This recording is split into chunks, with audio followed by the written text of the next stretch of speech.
하나님의 말씀 시편 72편 2절에서 3절 말씀을 우리 똑같이 합독하시겠습니다.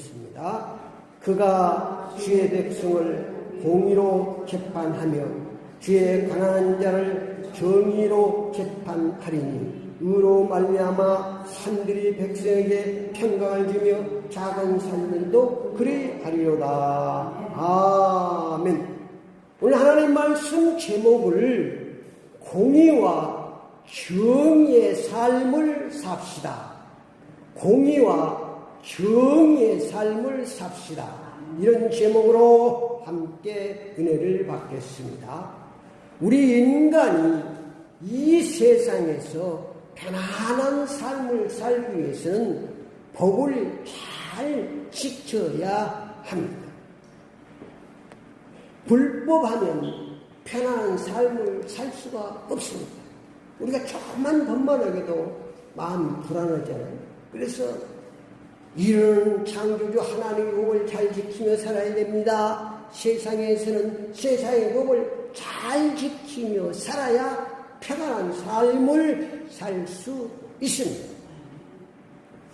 하나님의 법은 창세기 1장 27절 말씀에 우리 인간을 창조하실 때 하나님의 형상과 하나님의 모양으로 창조했어요. 그 말은 하나님의 형상과 하나님의 모양을 나타내며 살아야 된다는 것입니다. 그것이 하나님의 법입니다. 더 정확히 말씀드리면 하나님의 자녀로 살아야 평안한 삶을 살 수 있다는 말씀입니다. 그래서 하나님은 형상과 모양이 없습니다. 하나님의 자녀인 우리를 하나님의 형상과 하나님의 모양으로 창조하셔서 보이지 않는 하나님을 나타내며 사는 것이 신앙생활인 줄 믿습니다. 그래서 많은 사람들이 창조주 하나님을 만나서 하나님과 함께 살아야 편안하고 행복한 삶을 살 수 있는데 하나님을 만날 수가 없는 것입니다. 그래서 하나님의 자녀들을 하나님의 형상과 아양의 모양으로 나타내서 나를 통해서 보이지 않는 하나님을 나타내고 나를 통해 하나님을 나타내요. 그래야 하나님의 자녀죠. 그래서 내 삶이 하나님의 자녀의 삶. 내 삶을 보면서 하나님을 볼 수 있다면 신앙생활 잘하는 것입니다. 내 삶이 이상한 것이 나타나면 신앙생활 잘못해. 아무리 열심히 교회 다니게 해도 그 사람의 삶을 야, 저 사람 정말 저 사람 같으면 내가 예수 믿겠다. 이 삶이 중요한 거예요. 삶. 지금 아무 예수 천당 예수 믿으라고 해서 안 믿습니다. 사람들이 또 한번 보여줘봐 그런 거. 지금 시대가 지났어요. 지금 이제 모르는 사람이 없어요. 뭐 이태만 지금 유명한 목사님 설교가 막 흐르고 막 복음이 넘쳐 흐르는데 이제는 정말로 하나님께서 처음부터 하나님의 형상과 모양을 창조하셔서 하나님을 나타내는 하나님의 자녀로 살면 나를 통해서 하나님이 보이면 저절로 사람들이 교회에 모여들고 부흥되는 줄 믿습니다. 그게 진짜입니다. 하나님의 자녀로 살면 창세기 1장 2장에 보면 아담과 하와를 하나님의 형상의 모양으로 창조했어. 그렇게 사니까 하나님께서 에덴 동산에 가장 편안한 축복해 주신 줄 믿습니다. 그것이 바로 창세기 2장입니다. 원래 인간의 축복, 원래 인간이 살 맨션 아파트 아무것도 필요 없습니다. 편하게 살도록 축복해 주십니다. 오늘날도 마치 그림이 아니고 오늘날도 우리가 하나님의 형상과 하나님의 모양을 하나님의 자녀로 정말로 하나님을 나의 아버지를 믿고 살면 이 땅에서 10년 중 믿음 천국을 누리며 살아가는 줄 믿습니다. 죽어서 천국 가는 게 아니고 지금 이미 천국 너희 안에 천국이 이루어져야 10년. 그래야 천국 갈 수 있는 것입니다. 많은 사람 죽어서만 가는 게 아니고 이미 천국, 이미 예수님께서 십자가에서 먼저 빌려 주시고 부활상 금을 내 심령이 모시면 심령 천국이 이르는 줄 믿습니다. 그걸 맛보지 못하면 언제 무너질지 모릅니다. 언제 무너질지 모릅니다.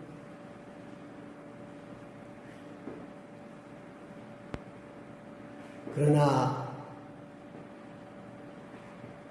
불법한 사람은 죄 문제를 해결하신 예수 그리스도를 믿어야 평안한 삶을 살 수 있습니다. 창세기 2장까지는 3장 이후에 죄 지은 인간은 죄의 문제를 해결받지 않으면 평안한 삶을 살 수 없습니다. 예수님께서 십자가에서 몸바쳐 피 흘려 우리의 죄를 해결하시고 그 예수를 내 주로 영접하고 요한복음 1장 12절에 영접하는 자 곧 그를 믿는 자들에게는 하나님의 자녀가 되는 권세를 주셨습니다. 복수야. 누구든지 자들에게는 오늘날도 예수 믿으면 하나님의 자녀가 되는 것입니다. 그러니까 아무도 판단은 말이에요. 하나님이 원수도 사랑하라고 했잖아요. 마태복음 10장 28절에도 예수님께 수고하고 무거운 자 다 내게로 오라. 내가 너희를 쉬게 하리라. 예수님이 이 땅에 오신 것은 우리에게 참 평안을 주시게 오신 줄 믿습니다. 그럼 예수님도 우리가 그 참된 평안을 맛봐야 되고 누리고 살아야 돼요. 그렇지 않으면 언제 우리가 신앙이 살아있지 알 수 없는 것입니다. 세상에서는 사랑의 법을 잘 지키며 살아야 됩니다. 성경의 핵심, 사랑의 법입니다. 하나님의 사랑입니다. 마태복음 22장 37절에 40절 예수님이 성경 66권을 딱 정리해 줬습니다. 이러는 하나님을 내 몸과 목숨을 바쳐 사랑하고 세상에는 내 이웃을 내 몸같이 사랑하라고 말씀하셨습니다. 최고의 삶이 사랑의 삶입니다. 사랑의 삶. 세상에는 공의와 정의의 삶을 살아야 됩니다. 그래야 평안한 삶으로 하나님을 축복하십니다. 하나님의 자녀라도 공의와 정의의 삶을 살지 않으면 공의와 정의의 삶은 더 자세히 말하면 사랑의 삶입니다. 그래야 하나님이 축복하십니다. 하나님의 법과 세상의 법을 잘 지키며 살아야 평안한 삶으로 축복해 주시는 줄 믿습니다. 마태복음 22장 21절에 예수님께서 말씀하셨습니다. 가이사의 것은 가이사에게, 하나님의 것은 하나님께 바치라.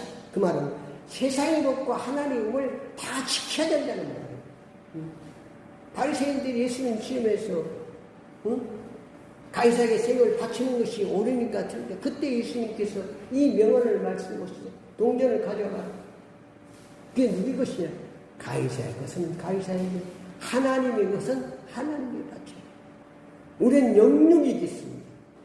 이미 우리는 예수 믿고 영적으로 하나님의 자녀이지만 이 땅에 육신이 있기 때문에 세상의 법도 잘 지키며 살아야 되는 줄 믿습니다. 이 세상에 사는 동안 평강의 삶을 살기를 원하십니까? 공의와 정의의 삶을 사시기를 바랍니다. 시편 72편에서 다윗이 잘 시편 이 솔로몬 시죠. 솔로몬이 잘 말씀하고 있습니다. 4절 말씀해 보니까 공의와 정의의 삶은 가난하고 억울하고 궁핍한 자 편에서 사는 것입니다. 4절 말씀에 그가 가난한 백성의 억울함을 풀어주며 궁핍한 자의 자손을 구원하며 압박하는 자를 꺾으리로다. 예수님께서도 이 땅에서 하나님은 항상 고아와 가부의 편, 약한 자들, 우리가 항상 약한 자의 선에서 가난한 자고 억울한 자의 편에 사는 것입니다. 그것이 바로 공의와 정의, 갑질하지 않고 사는 것입니다. 하나님께서 다 보고 있습니다. 5절 말씀해 보니까 그들이 해가 있을 동안에도 주를 두려하며 달이 있을 동안에도 되도록 그리하다.